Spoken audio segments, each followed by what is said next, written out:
Hola a todos y bienvenidos al curso de análisis multivariado y aprendizaje de máquina.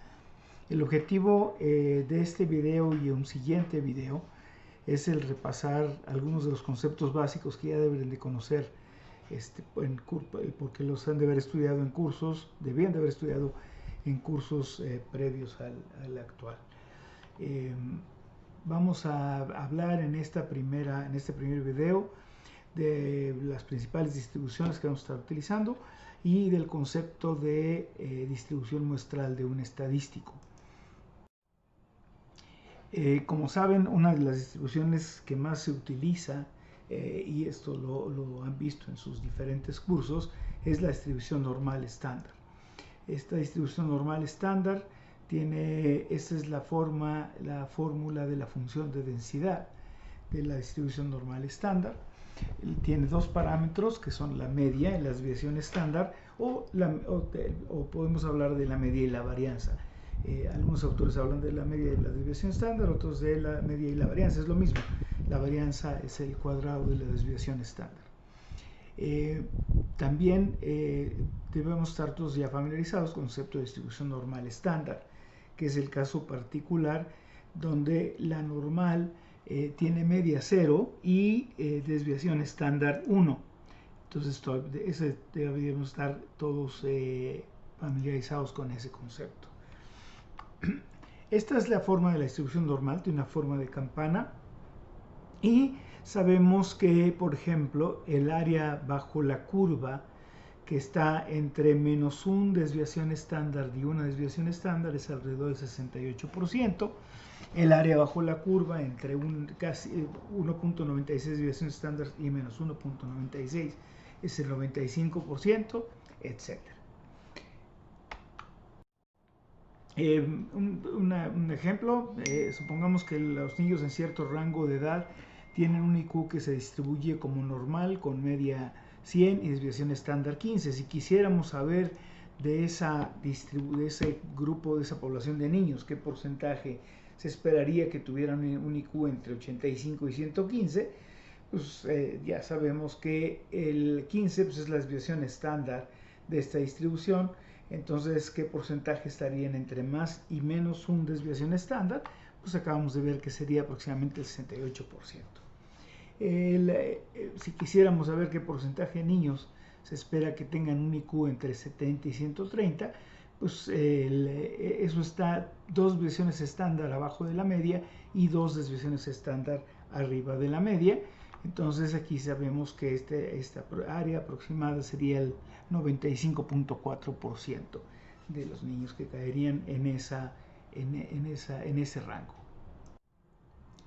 Bien, de las distribuciones que se utilizan más, una es la distribución T.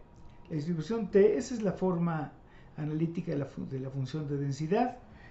Lo importante para mí es que recuerden la forma de la distribución T. Es una forma también que se ve como de campana. Esa forma de campana está centrada en cero. Es una curva, una función de densidad simétrica.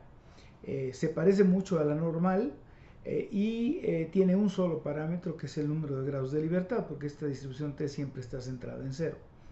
Entonces el número de grados de libertad es el parámetro de esta distribución y mientras más pequeño es el número de grados de libertad, se fija en la curva roja, tengo un grado de libertad. La distribución T tiene colas más pesadas, mucho más pesadas, que si me voy, por ejemplo, al caso de la curva verde, que son con 8 grados de libertad, que como podrán ver tiene curvas menos pesadas que la de 1 grado de libertad. Mientras más crecen los grados de libertad, más se parece la distribución T a la distribución normal. Se fija en la distribución normal, es la línea punteada, esta es la función de densidad de la normal, y vean cómo está la línea amarilla, que es una distribución normal con 30 grados una distribución T con 30 grados de libertad, que es muy cercana ya a la distribución normal. ¿Qué otra distribución se utiliza mucho? Es la G cuadrada. La G cuadrada resulta de elevar al cuadrado una normal 0,1. O sea, si yo tengo una variable que es normal con media cero y varianza o desviación estándar 1 y la elevo al cuadrado, entonces tengo una distribución G cuadrada con un grado de libertad. La distribución G cuadrada, así como la T, tiene un solo parámetro, que es el número de grados de libertad, que en esta función de densidad se denotan como nu. Y nu también, que es el parámetro que tiene esta distribución, determina la forma de la distribución. Si yo tengo nada más un grado de libertad, vean la forma de la función de densidad para una G cuadrada.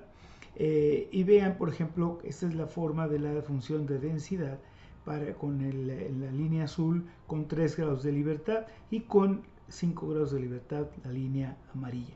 Entonces, como ven, mientras más grande es el número de grados de libertad, más plana es esta curva de la función de densidad. Esa es una distribución G cuadrada, que obviamente aplica solamente a variables que tienen valores positivos. Si se fijan, esta función de densidad va solamente para valores positivos. La distribución f, cuya fórmula de la función de densidad es la que ven ahí, donde les recuerdo que esta es la función gamma, que ya conocen ustedes. Y la distribución f tiene esta función de densidad, tiene, a diferencia de la G cuadrada, esta distribución tiene 2 grados de libertad, que aquí estamos denotando por n y m. En realidad, la distribución f resulta del cociente de dos variables aleatorias G cuadradas independientes. Entonces, si yo tengo una variable G cuadrada que tiene n grados de libertad y otra variable, digamos que esa es la variable x1, que es G cuadrada con n grados de libertad, y tengo una variable x2 que es independiente de x1 y tiene m grados de libertad, y yo tomo el cociente de x1 entre x2, eso me daría como resultado una distribución f con n y m grados de libertad. Entonces aquí tengo dos parámetros que determinan esta distribución. De nuevo, los parámetros, la combinación de estos dos parámetros, determina la forma de la distribución f. De nuevo aquí, si es el cociente de 2G cuadradas, claramente la distribución f aplica para variables aleatorias que solamente tienen valores positivos, ¿sí? Entonces, por ejemplo, aquí tienen el caso, esta línea punteada es una distribución f con un grado de libertad en el numerador, es decir, la G cuadrada en el numerador tiene un grado de libertad y la G cuadrada en el denominador tiene un grado de libertad. Esta curva azul, por el contrario, esta curva azul corresponde a una distribución f con 6 y 6 grados de libertad, es decir, tengo el cociente de una G cuadrada con 6 grados de libertad entre otra G cuadrada, que es independiente de la primera, con 6 grados de libertad, y esa sería la forma de la distribución. Entonces, aquí hay dos parámetros que determinan el número de grados de libertad y solamente aplica para variables aleatorias que deben tomar solamente valores positivos, nada más. Otro concepto que deberían de haber ya estudiado, tanto en estadística matemática como seguramente en métodos estadísticos, es el concepto de covarianza y correlación. Si tenemos dos variables aleatorias, que aquí estoy anotando por x y y, que tienen medias mu sub x y mu sub y respectivamente, entonces la covarianza entre x y y se define como el valor esperado de x menos su media por y menos su media. Si desarrollamos esta expresión aquí, esto nos daría que es el valor esperado del producto de x con y menos el producto de las esperanzas, el valor esperado de x y por el valor esperado de y. Esa es la definición de covarianza. La correlación o coeficiente de correlación entre x y y se define en base a la covarianza. Lo único que se hace es se estandariza la covarianza dividiéndola por la raíz cuadrada de la varianza de x por la varianza de y, de tal manera que este coeficiente de correlación será un valor que esté siempre entre menos 1 y 1. ¿Sí? Este es un valor entre menos 1 y 1. ¿Qué ventaja tiene el coeficiente de correlación sobre la covarianza? Es que no depende de las unidades. Ahora bien, para las variables aleatorias x y y, sabemos que la varianza de x más y es la varianza de x más la varianza de y más 2 veces la covarianza de x y y. Eso lo aprendimos en estadística matemática. Si sabemos también que si x y y son independientes, entonces no están correlacionadas. Es importante recordar que el opuesto no es necesariamente verdadero. Es decir, el hecho de que dos variables no estén correlacionadas o el hecho de que dos variables tengan covarianza cero no implica que son independientes. Esto se puede ver muy claramente en este ejemplo de dos variables que tienen una distribución discreta. Tenemos las variables x y y, donde la probabilidad de que x sea igual a y igual a b está dada por esta tablita. Entonces la probabilidad de que x sea igual a y y sea igual de que x sea igual a 0 y y sea igual a 0 es 0, de que x sea igual a 1/4 y que y sea igual a 0 es 1/4, etc. Estas son las distribuciones marginales de y y de x. Estas son sus distribuciones marginales. De nuevo estamos hablando de dos variables aleatorias discretas para ilustrar el hecho de que si dos variables no están correlacionadas, no implica que sean independientes. Claramente, estas dos variables no son independientes, ¿sí? Ahora, el valor esperado de x, ¿cómo vemos eso? El valor esperado de x es, calculamos usando la tablita de las probabilidades, es 0 por 1/4, más 1 por 2/4, más 2 por 1/4, es 1. El valor esperado de y también es 1. El valor esperado de x por y es igual a 1. Entonces, el valor esperado de la covarianza, por consiguiente, va a ser igual a 0. Sin embargo, estas dos variables no son independientes, ¿sí? Lo opuesto sí, si dos variables son independientes, su covarianza será 0. Un tema que es muy relevante es el tema de las distribuciones muestrales. Distribuciones muestrales que tienen que ver con la distribución de un estadístico que se utiliza para estimar algún parámetro. Entonces, ¿qué es un estadístico? Un estadístico muestral es una función de una muestra aleatoria, que la denotamos aquí por h de x1 hasta xn. Una función, un ejemplo de esta función sería que la media muestral es una función de x1 hasta xn y es un estadístico muestral. La desviación estándar es otro ejemplo de un estadístico muestral, etc. Entonces tenemos la mediana, también es un estadístico muestral, los cuartiles, el primer cuartil, el tercer cuartil, el rango intercuartílico, etc. son estadísticos muestrales. Sabemos, hemos hablado siempre de que las características de la distribución de interés o características de esa población de interés los denotamos como parámetros, los llamamos parámetros. Son las cosas que queremos estimar, son esas cifras que queremos estimar. Una vez que ya tenemos un modelo estadístico para un conjunto de datos, podemos utilizar los datos para inferir conocimiento acerca de la distribución del modelo. Por ejemplo, ¿qué característica de la distribución representa la cantidad de interés y cómo utilizamos los datos para estimar su valor? ¿Sí?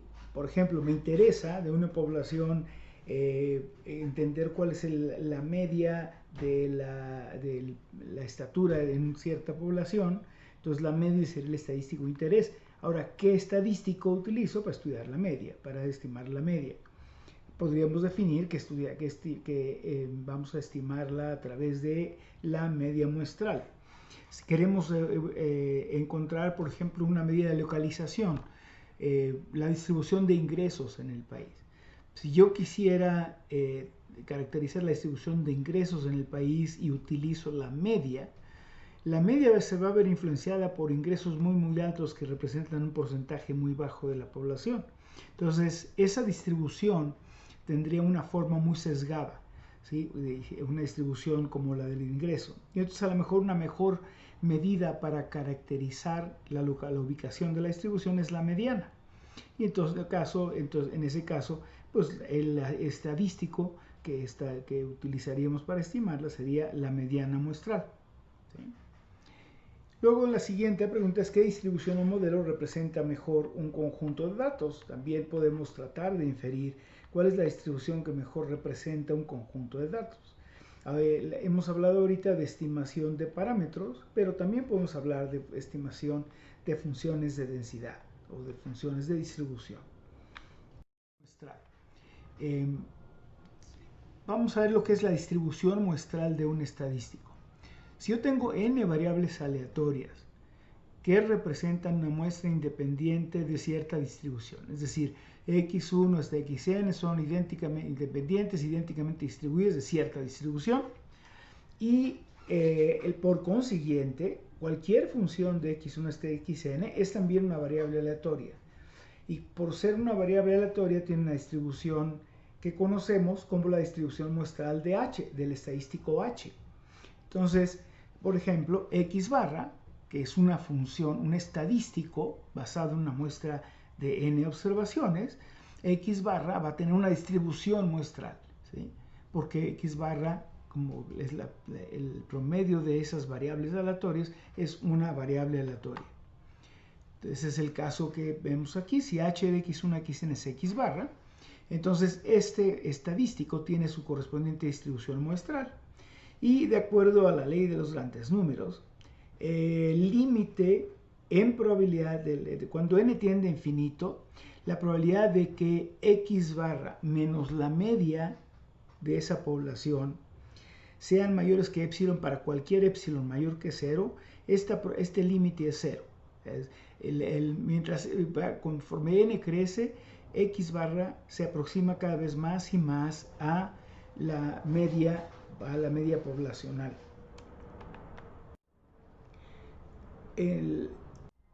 Para ejemplificar el concepto de distribución muestral, generamos ahora una muestra, simulamos pues una muestra de 16 observaciones de una distribución exponencial con media 1 y graficamos histograma. Entonces, si tomo una muestra de 16 observaciones de una distribución exponencial con media 1, así se ve la distribución de frecuencias de esa muestra.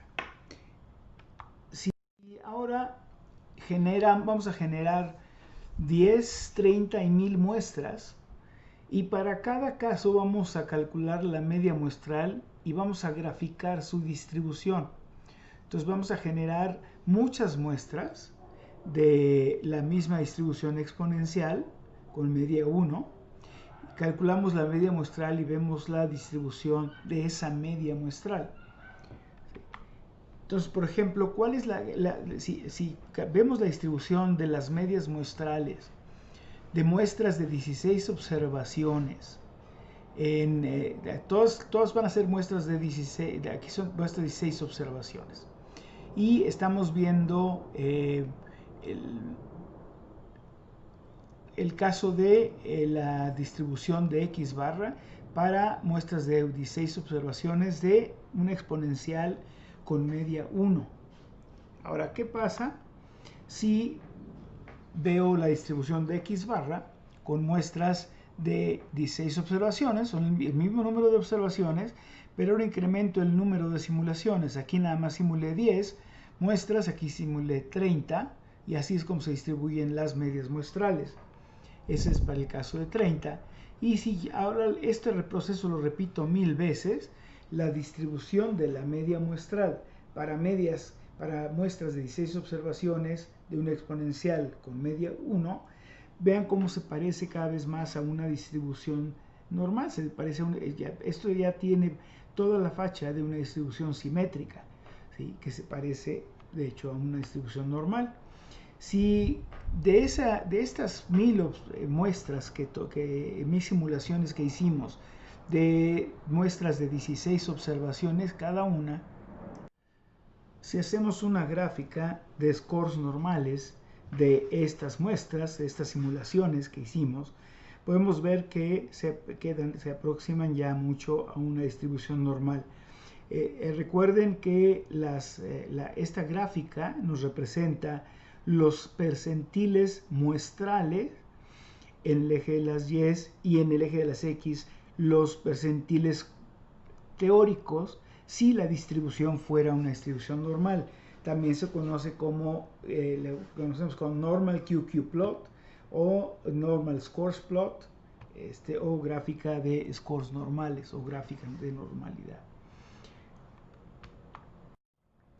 Este es de nuevo el histograma de una muestra de 16 observaciones. Este es el histograma de la media muestral de 1000 simulaciones de muestras de 16 observaciones de una normal 0,1. Ya muy simétrica, muy parecida a una distribución normal.